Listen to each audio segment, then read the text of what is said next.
Gaze reading where the greats drop by. Trendy authors tell us all the who, what, and why. Anyone can listen cause we're spoiler free. Gaze reading from Pulitzer stars to book club picks, where the curious minds can get their fix. So you say you're not gay, well that's okay. There's something for everyone. Gaze reading.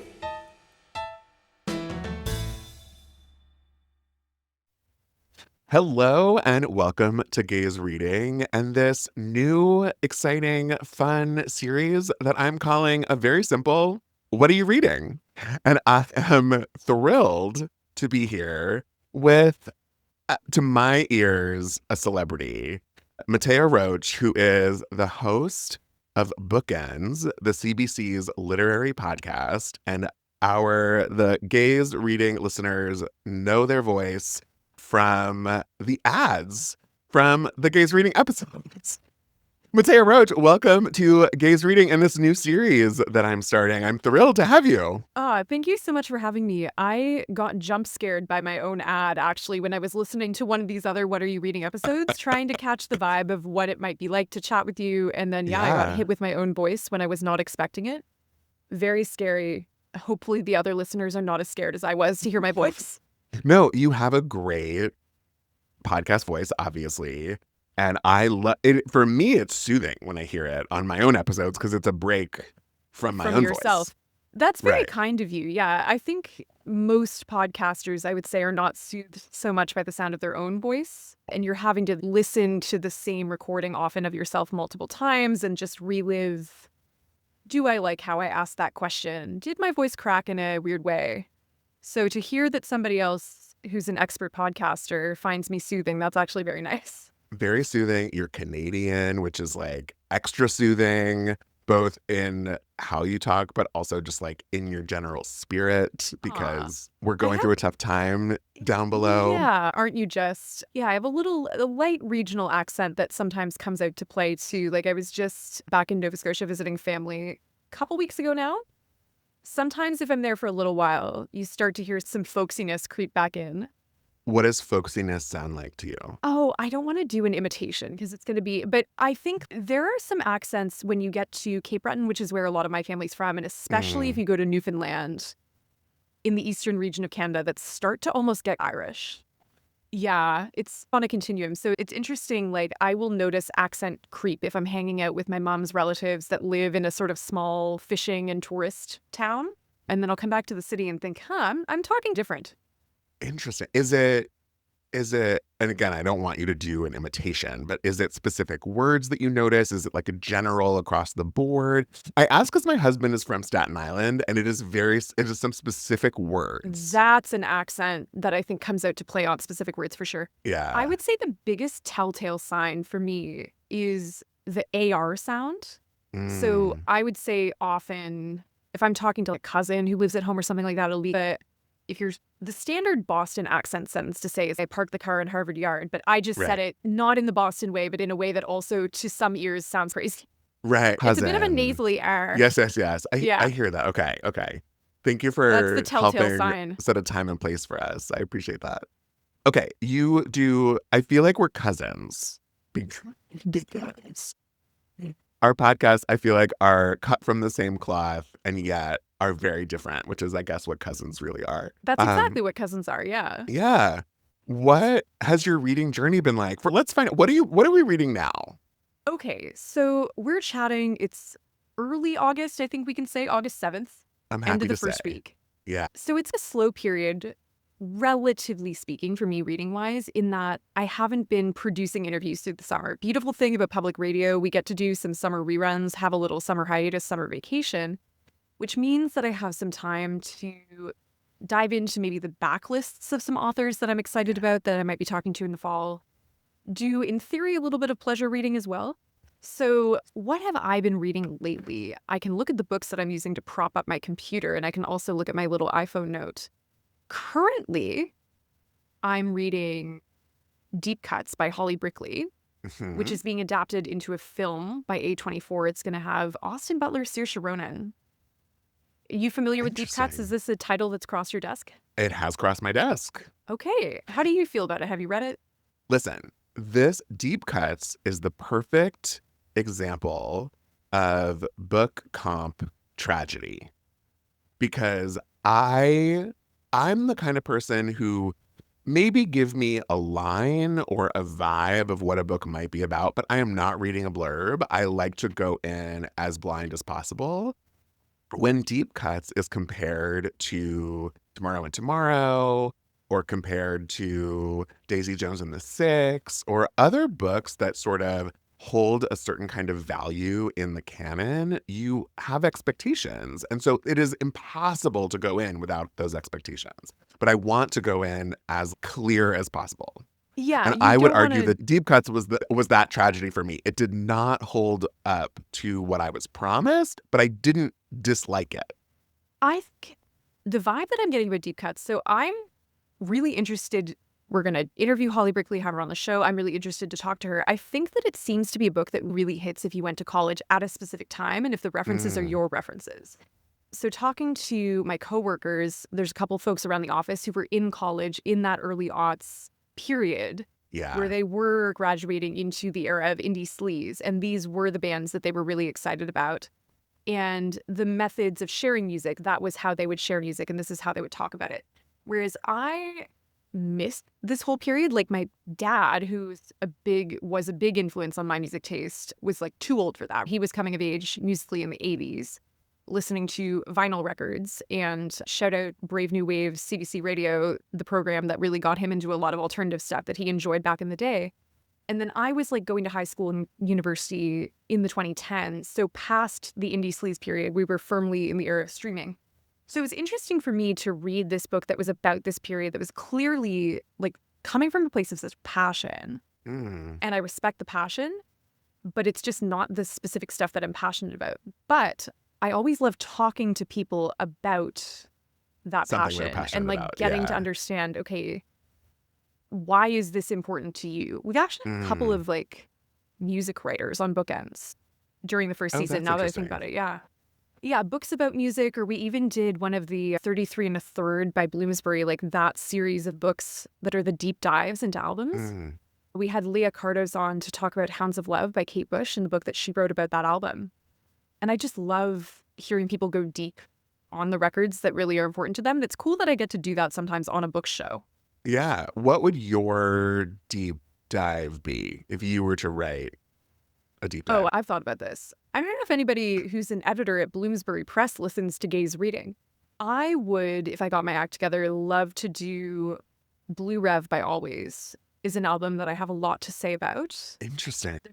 Really interesting story in terms of the production of that album. There was a flood where a lot of the original recordings got damaged. It took many years for them to put it together. COVID happened while they were putting it together. Mm. There's an amazing story around like a lot of the visuals, the album cover, and some of the videos coming from Molly Rankin, the lead singer, like her family's kind of archival home movies and photos from her childhood. She's from Cape Breton. I have a lot to say about that. It's like that's where my family's from. There's these parallels. Like I could talk about Blue Rev all day long. So if I was gonna go That's so deep on a funny. book and write a little tome, that would probably be my top pick. What, if not music, what would your deep dive subject be? Oh, deep dive subject for a book. That's a good question. I just don't consider myself an authority on anything. I'm not an authority on music either, but I at least, I No, feel but I what have is the something that juice. you love? So maybe something you love that Oh, you would something become that an authority I on to write the book. could see a world in which I became one of those like small press Canadian politics authors. Like I have a buddy who recently, I think, adapted I believe it was his master's thesis that got adapted into a book that's about like Canadian pension investments. I wouldn't specifically do that. It's called Sure. Policing the Crisis. Tom Fraser, shout out Policing the Crisis by Tom Fraser, who I met in high school and like still know now in Toronto. Yeah. Yeah, no, good for him. It's a deep dive into pension investment funds. I would not do specifically that, but I could see myself getting interested in something similarly policy wonky. Sure. It would sit next to it on the shelf. Yeah, these are all Yeah. things. It's like, what you're probably like, why did I book? I booked you to talk about novels, and here No, you're talking about music and I love Canadian political economy. we go down rabbit holes on the gaze reading because you never know.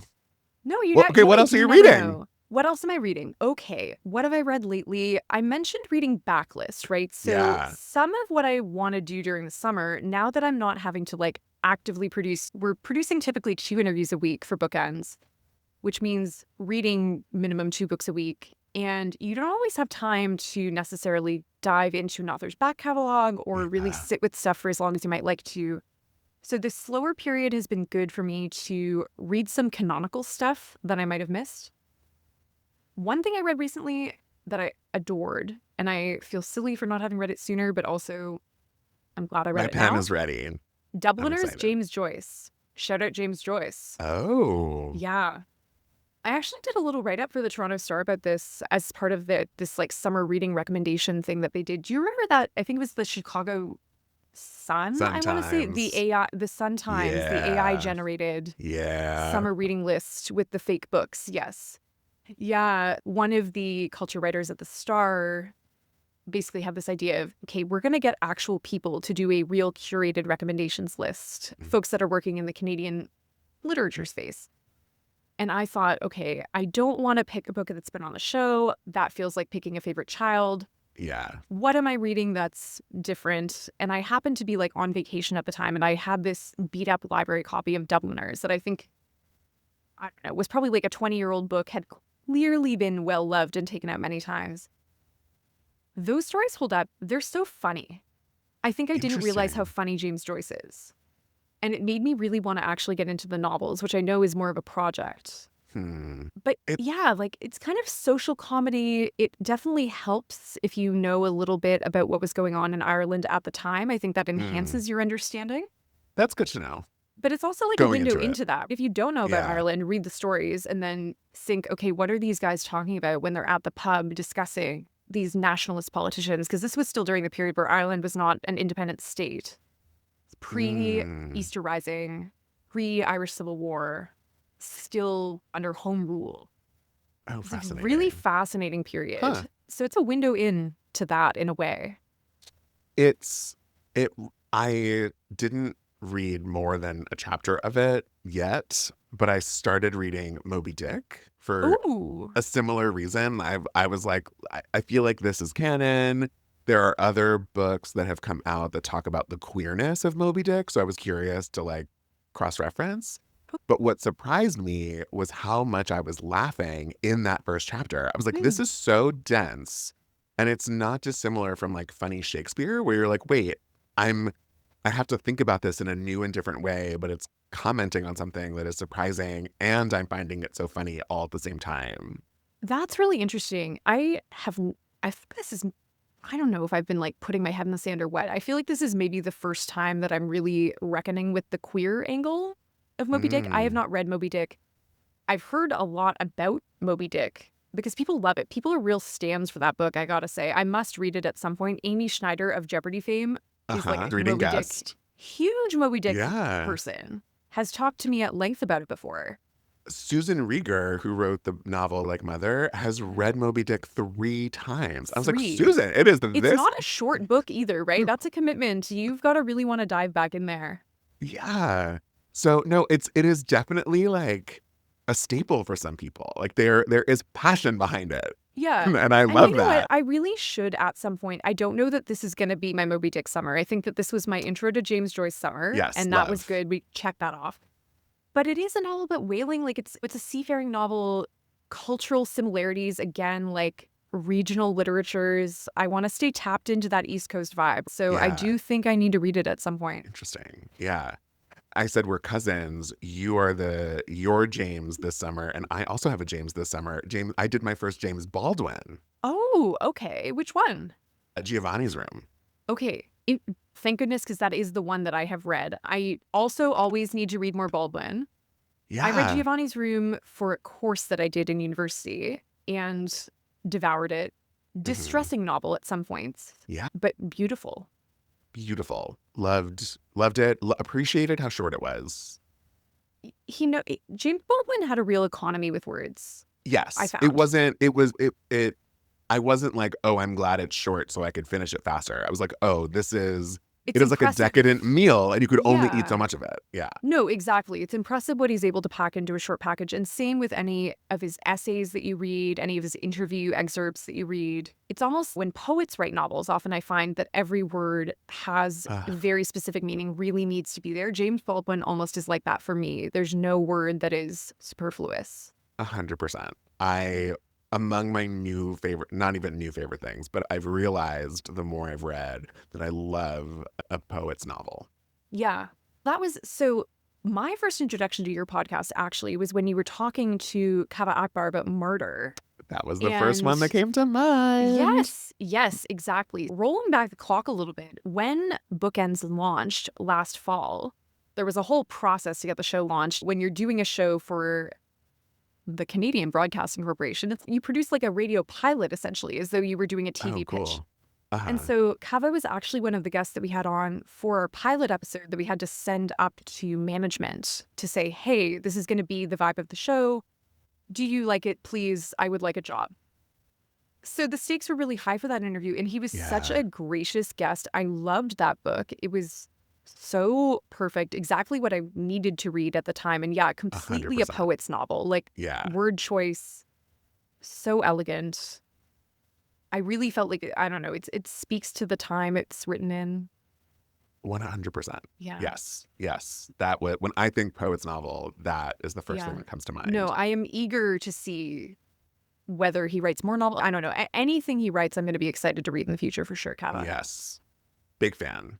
I love this. I love this for us. We could talk all about him all day long. Were there other books that you wanted to shout out? Because I'm very curious. Okay. If not, in general, I want to hear more about how the books came to be. I have a list of things. So some of this is preparatory for things we've got brewing in the fall. Yeah. There's a new Zadie Smith essay collection coming out in the fall. And again, I have not that great of a knowledge of the canon of anything, really.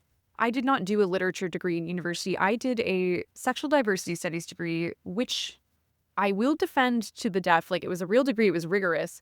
I did a couple of English courses within it, but I missed a lot of what you might get if you took an English degree where you're like doing, here's my contemporary British course. I have a bachelor's of fine arts in theater. In theater. So yeah. I understood it. Yeah, so you're adjacent, but not quite there in terms of robust. No, my cannon is empty. I need to pack the cannonballs. And the good news is the canon's not going anywhere. No. The bad news is it's always expanding, and correct. There's debates about what is canonical, what is not. Yeah, there's just a feast always of things to read. So anyhow, had not read any Zadie Smith prior to, I don't know, like 2 months ago or something, whenever I first picked up White Teeth, in anticipation of I may need to read this essay collection that's coming out in the fall.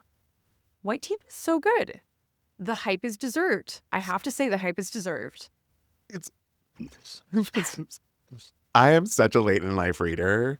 And I when I first really started reading, the way I would joke about talking about books was as though I discovered reading. Have you heard of this new thing called reading? It is so great. Actually. Yes. So hearing you say that about White Teeth, it is reminiscent of me just talking about books in general. It's, this thing I've been hearing about for my whole life. It's really good. This is one of my very best friends last summer was so excited. Hanging out at my house or something. He was so excited to play this group of people a song that he'd just heard for the first time that he thought was so good. And it was Dog Days Are Over by Florence and the Machine. And I was like, sir, this is a very good song. They did cover it on Glee, however. Like, this is not... Been around a long... Proud of you, happy for you. You do have good taste. Yeah. This was on Glee. That's me coming in 25 years after the fact saying, hey, guys, have you heard about White Teeth? Also, frankly, me coming in saying 110 years after the fact. Y'all heard about James Joyce? Is killing it. Yeah, but look, we need to, I think, sometimes shout out and honor and remember that the stuff that came out a while ago is also good. I think sometimes there's this urge to always be reading the newest and buzziest publication. And I don't know, I love diving back into the canon. Penguin Classics has new books coming out every season, all the time. So it's new books and quotation marks. New printings and new editions of old books. Have you had any big Penguin Classics discoveries lately? Think exciting for you? Oh gosh, no. But I did have a fantastic conversation with the VP and editor of Penguin Classics. And so I learned a lot about that process, and it inspired me. It was after that conversation that inspired me to go purchase Moby Dick. So Okay. yeah, That's, there wow, the discovery impactful. They're good at their was job. the Sell, discovery sell, was sell. I needed to get more into my classics. Yeah. Yeah.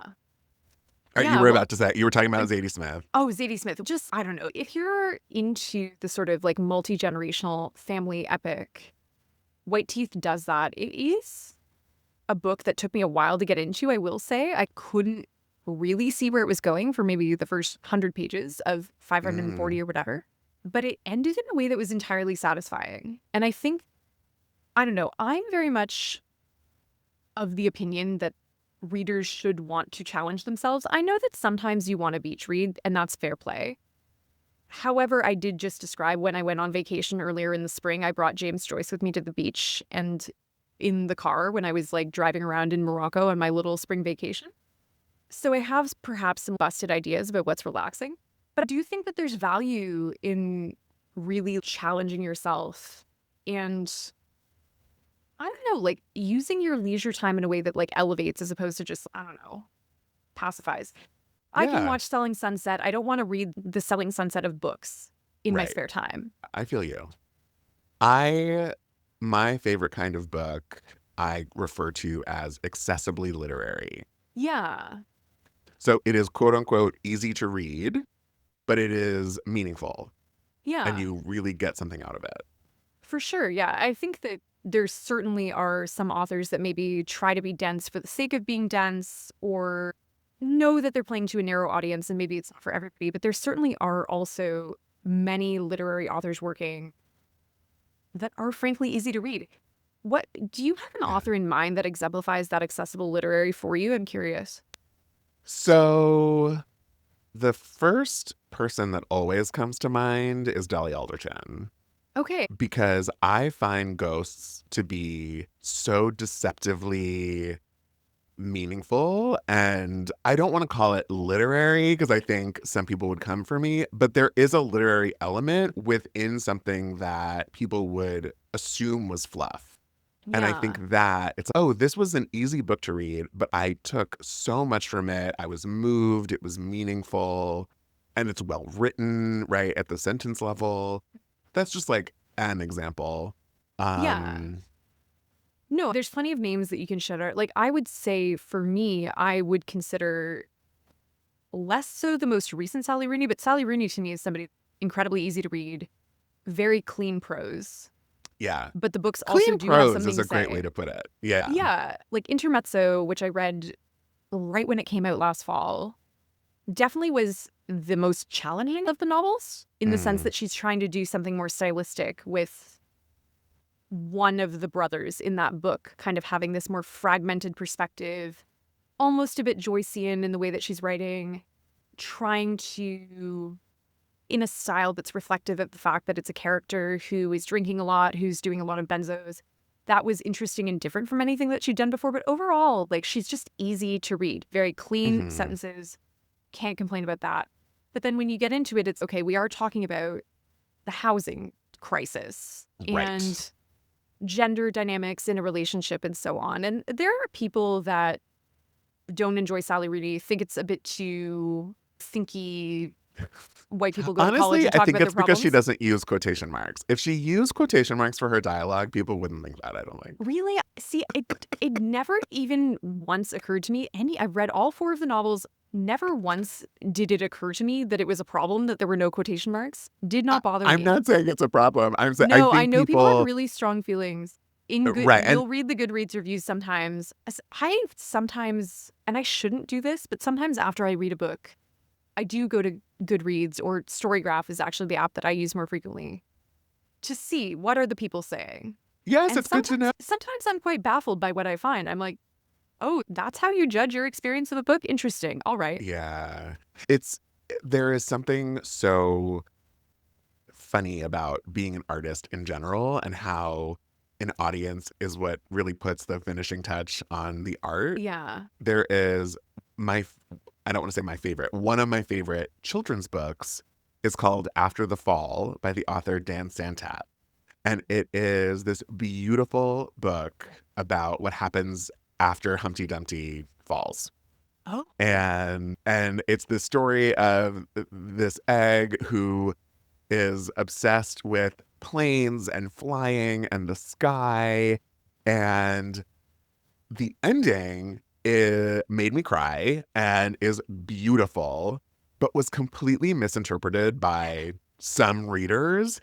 And the reviews are people going crazy about the ending in a negative way. And I'm like, oh, you literally didn't get it. So there's some times where I'm like, oh, you didn't get the art that you consumed, and you wish, and there was unfortunately no way to engage with that, to say, wait a minute, you got it wrong. No, and I don't subscribe to the belief that there's one single correct way to interpret any given book. I think that people can take away a lot of different things from books. However, I do sometimes read things and think there may not be one right way, but perhaps there are wrong ways, in the sense of I just don't totally know A plus B does not equal C. I remember after reading Crying in H Mart by Michelle Zauner, which is a grief memoir, tough genre to write in.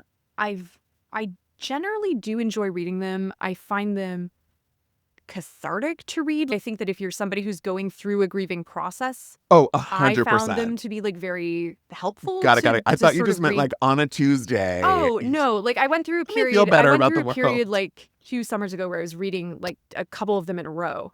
Yeah. Read Crying in H Mart, which I had purchased like ages before, and it had just been sitting on the shelf, and then it was the right time. Really liked it. And then went to Goodreads Storygraph and then saw all these reviews that were just people complaining about, she is so selfish. She talks about herself so much. And I was like, it's a memoir. And also, I think like she's self-aware about some of her feelings, maybe she's not the proudest of all of them. You can't have a memoir without me. Yeah. Have you never had, true, you really can't have a memoir without me. You need me. Really, yeah. Hello, it's me. Hi, it's me, you're all in danger. Crazy girl shit, gonna go spring breakers. Well, Yeah. you saying that thing about it being the right time is so, I think, for me, I think is so important when it comes to reading in general. And for us, unfortunately, we're not always able to read a book at the right time, because for us, the right time is within the right amount of time to interview an author. But I picked up Crying in H Mart, read a chapter, and was like, oh no, this is not the right time for me, because I don't have the emotional capacity to read this book right now. Yeah. No, totally. My version of that is like I had to stop watching Succession halfway through Succession season 4 because my dad died while it was airing. And season 4 famously is entirely Logan Roy died. So I was like, you know what? Let's not watch that right now. I got enough of that at home. Crying in H Mart, however, I was like, this is going to be helpful because well, tonally, big divide between that and Succession. Sure. It's also not something everyone is talking about in the zeitgeist right now, and there can be a bit of removal in addition to it. That's the thing. I was glad to be all sorts of reading. things. Yeah, Crying in H Mart. I think it came out in 2021. It was a weird like COVID release. The fact that it managed to blow up in that way, despite most of the events being virtual events, is quite impressive. And I love Michelle Zauner. Like I love Japanese Breakfast as a band, and have been a fan of theirs for a long time. Yeah, it was interesting to read it after the hype had died down, after all the good and bad Goodreads reviews had fallen. Yeah. Yeah. But back to what we're reading now. I don't know. Before that, you had said something earlier about reading about Zadie Smith, and people talk all the time about DNFing books and how many pages do you give a book. You said you gave it 100 pages, or once you hit about 100 pages, that's when you were in it. And what I find so interesting about that is the ratio. You said 100 of 540 pages. And for me, I think people don't always give enough grace to the proportion of the book that you're getting through. Yeah. I think for me, I really try to not DNF stuff, I will say. I try to just be discerning with what I'm picking up in the first place so that I'm not going to DNF. Exactly the same. And I think the more you read, the better you get at getting a read on your own taste, whether or not you're going to like something. Obviously, sometimes for work, I will say I've been really lucky with the producers that I work with at CBC, the authors that we've had on the show, there really hasn't been anything that I've had on where I felt, oh, like I do not feel good recommending this author to somebody. Like even the books that I maybe would not have picked up of my own accord, I could usually picture somebody in my mind that I would feel comfortable recommending this book to, of, hey, you know what? This isn't maybe my thing, but this person really loves speculative fiction. I don't know why I Totally. picked that as a genre, because I'm okay with speculative too. It's just as an Totally. example. I don't often say I don't like a book or a book was bad. I will say it was not for me. It was not for because me. it was for someone, obviously it got published, or it will be for someone else, and I know someone who I could recommend it to, so it will be for that other person. But Yeah. same as you, I tend to feel that way about everyone I've had on the show and all the folks I've Yeah. read. No, short of like structural problems, I think that there's a difference between the sort of literary journalism that we're doing, where we're doing interviews, we're doing conversations about books, and then the job of a critic, right? Like I think it is important. Is this one thing that I do fear is maybe being lost somewhat in the culture of Goodreads reviews or in film, like Letterboxd reviews, whatever, where any person can get on the soapbox and say what they think about a book that they've read, a movie they've watched, album they've listened to, whatever.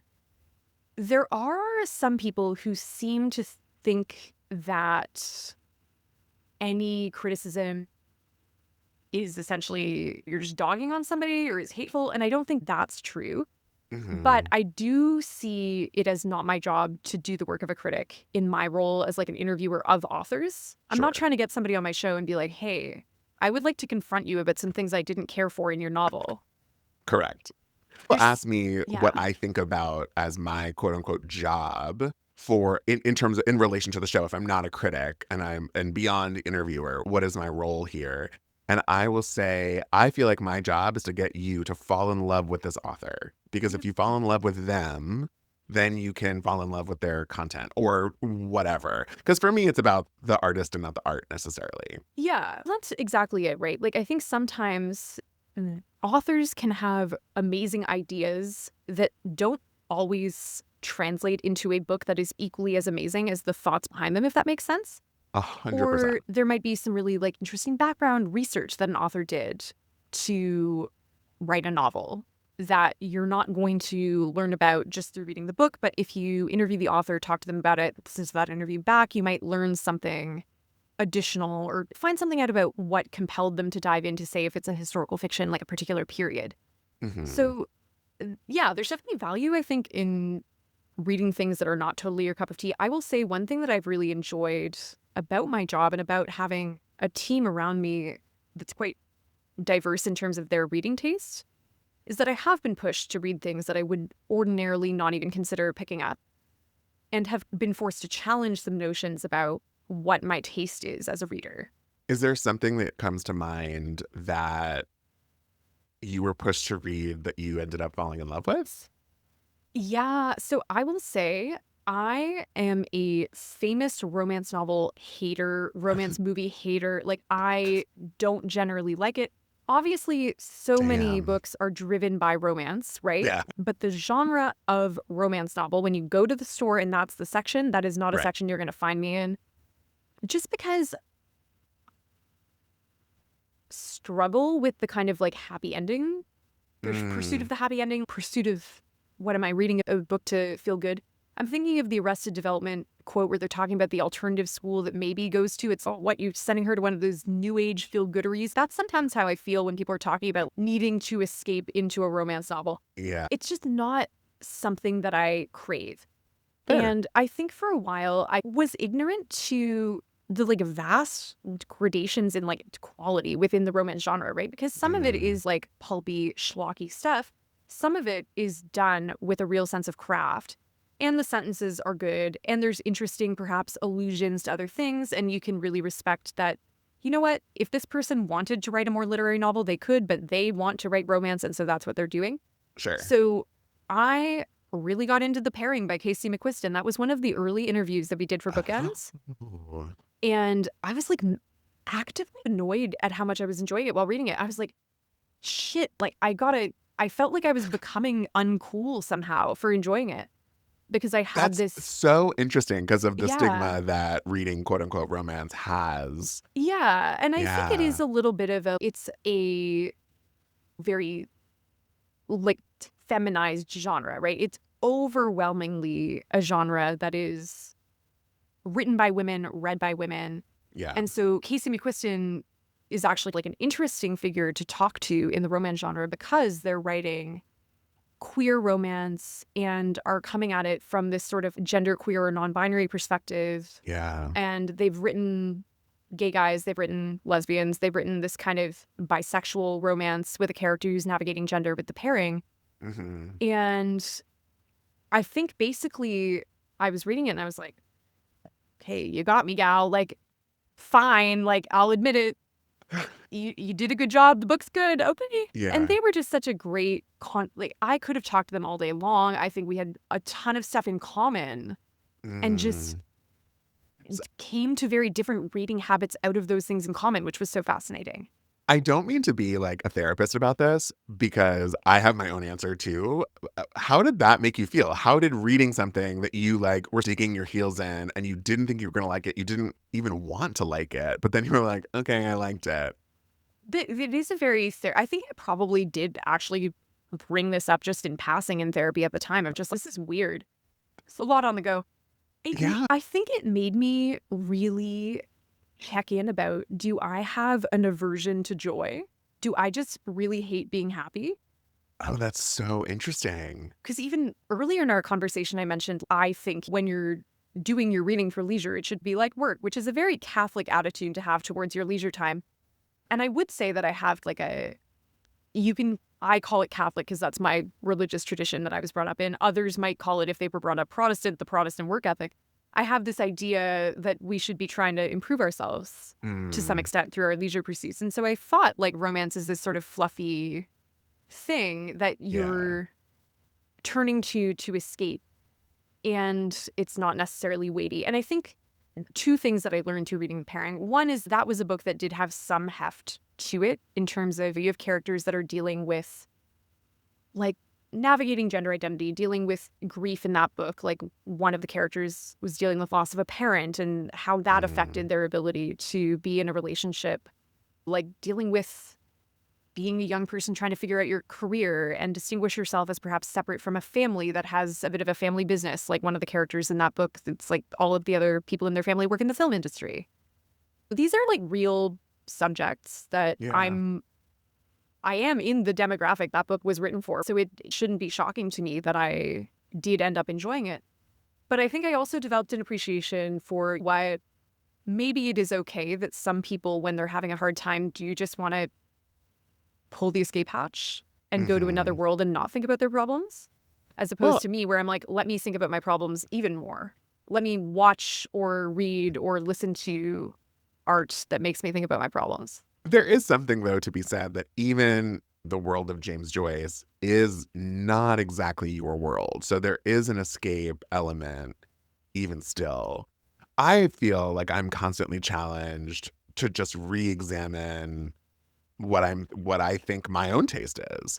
I had zero interest in any Emily St. John Mandel books. It was any book with any sort of space something on the cover is not for me. I assumed.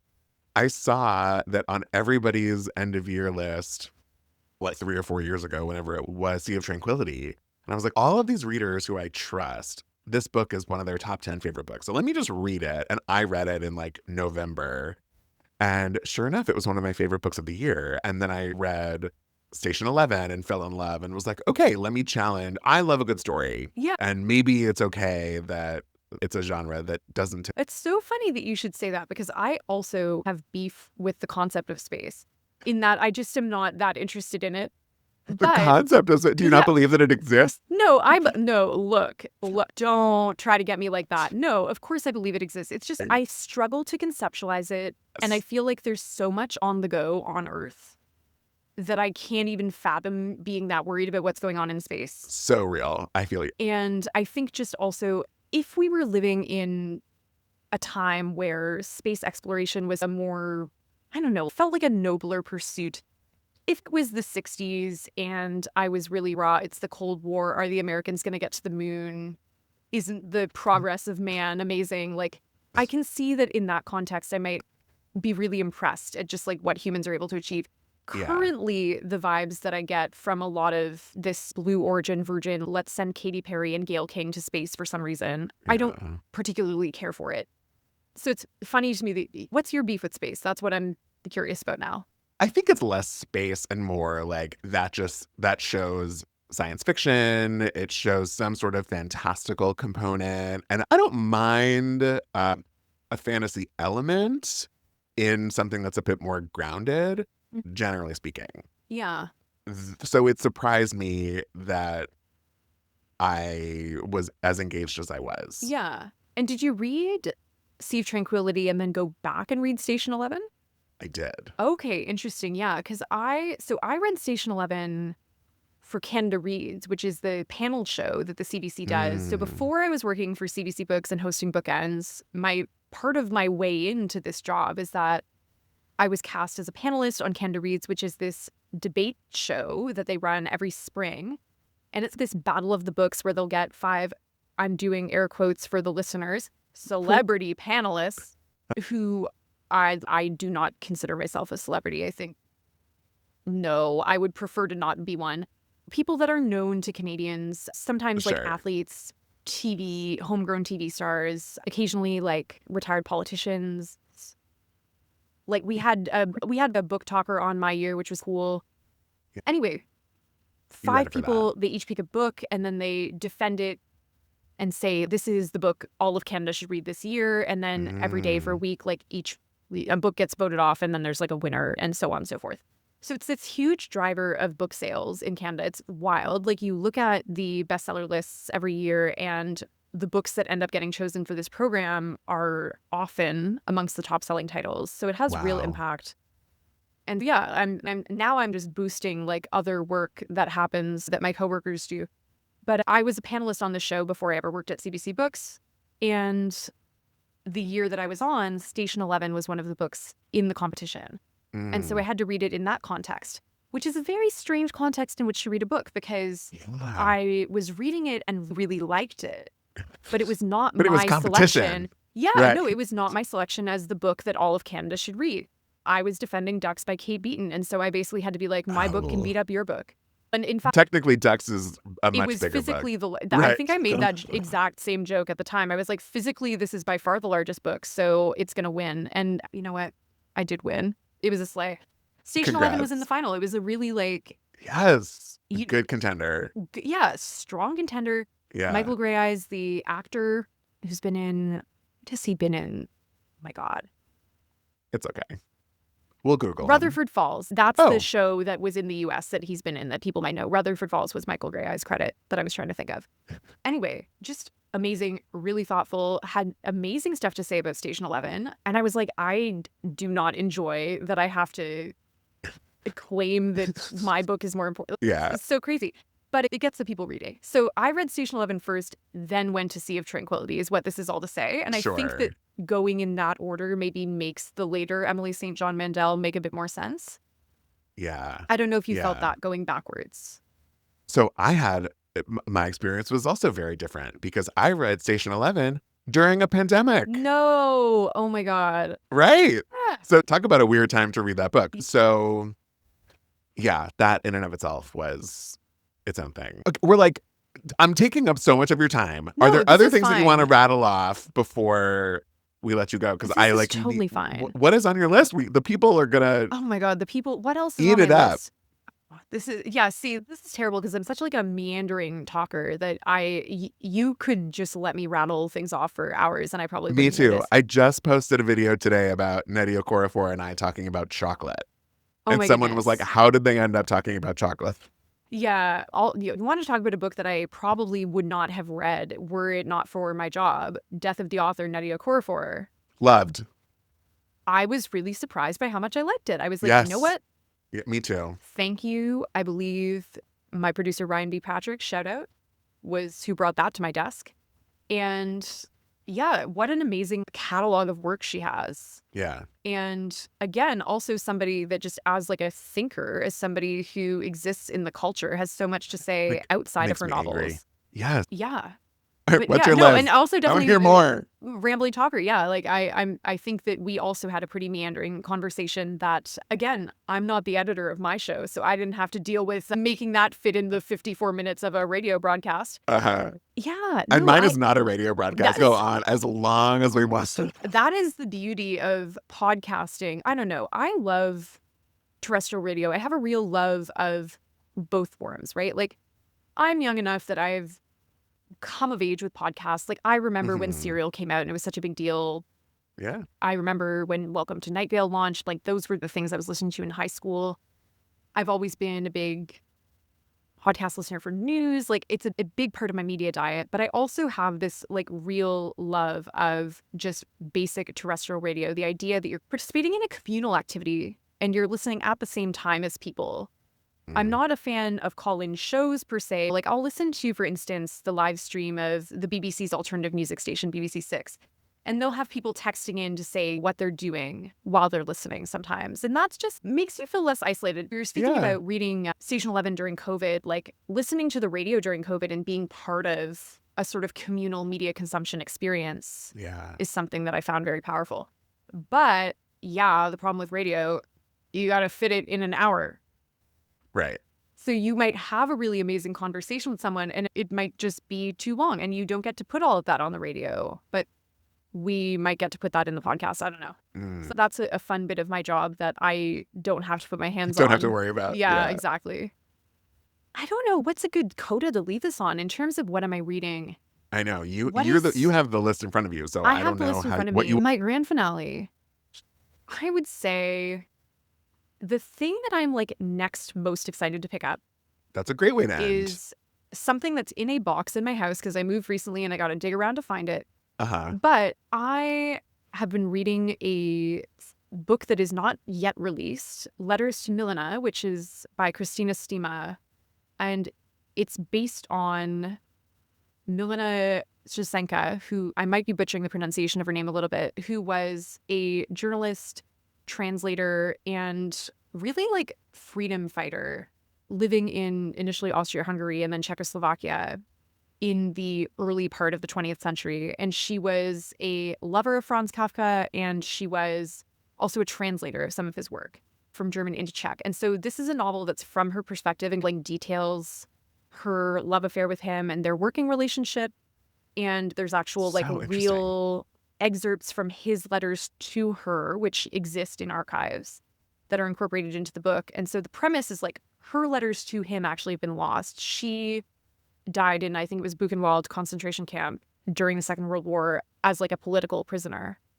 And so lots of documents relating to her work have been lost. We don't have them. And so this is this return to her work and thinking about what her role was as this female journalist who was resisting Nazism at a time that her country was occupied and was also having a really roaring 20s hooking up with Franz Kafka, apparently. Anyway, what I'm looking around for in my house is now that I've read that book, I would like to return to some Kafka stories. And I have this like Kafka reader that I got for free when I was visiting a friend of mine who was doing his master's at Oxford last year. There was this like big campaign going on at the time around the centennial of Kafka's death. And there were just like free copies of this reader everywhere. And I took one because my friend that I was visiting was like, I don't want one and I'm a student, I'm allowed to take it. So why don't you just grab it? You like this guy. So I'm ready to whip out the Metamorphosis with some special new material. I forget exactly what the new Yes. material is that's in that Oxford edition, but I'm going to find Sure. out once Annotation. once I dig it out of whatever box it's in my house. For some simple, casual summer poolside reading. Yeah. Some Kafka. Kafka by the shore. Literally Kafka by the shore. Yeah. Kafka Oh on the my God. porch. So Kafka by the pool. funny. Yeah. Yes, that could be like a whole Instagram Yeah. of where you're reading. Where I'm reading. I do love to drop a little, if I'm on vacation somewhere and I'm reading in a nice location, I do love to drop a little, I'm at the beach and here's my title. I actually did get so much sand in my copy of Letters to Milena over the weekend because I did take it to the beach. Thankfully. Love a World War II beach read. Yeah, no, Yes. yeah. I had to actually shake sand out of the book when I got back from the beach. my It was not God. good. But you know what?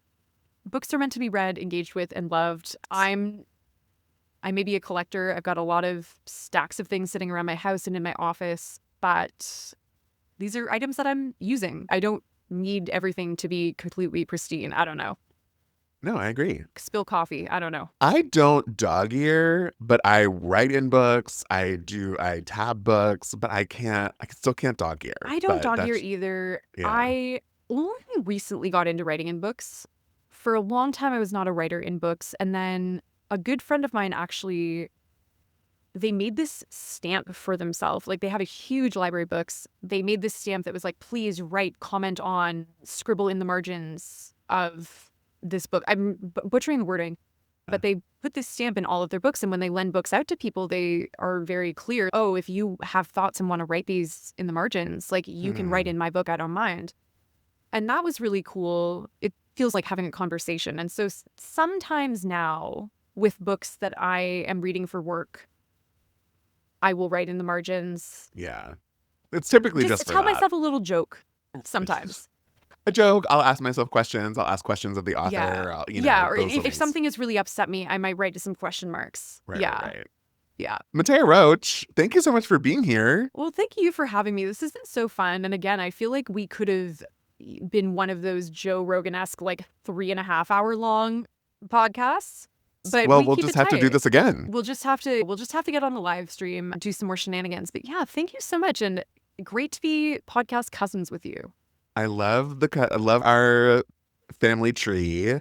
Everyone, go check out Mattea Roach and their show, Bookends, the CBC's literary podcast. It is wherever you get your podcasts. But of course, it's only 54 minutes because it's also on the radio. Sometimes extended cuts. Sometimes extended cuts. Go check out Bookends. Follow Gaze Reading on Instagram, wherever you get your podcasts. Thank you, Mattea, for being here. Thank you, everyone, for being here. Have a great rest of your day.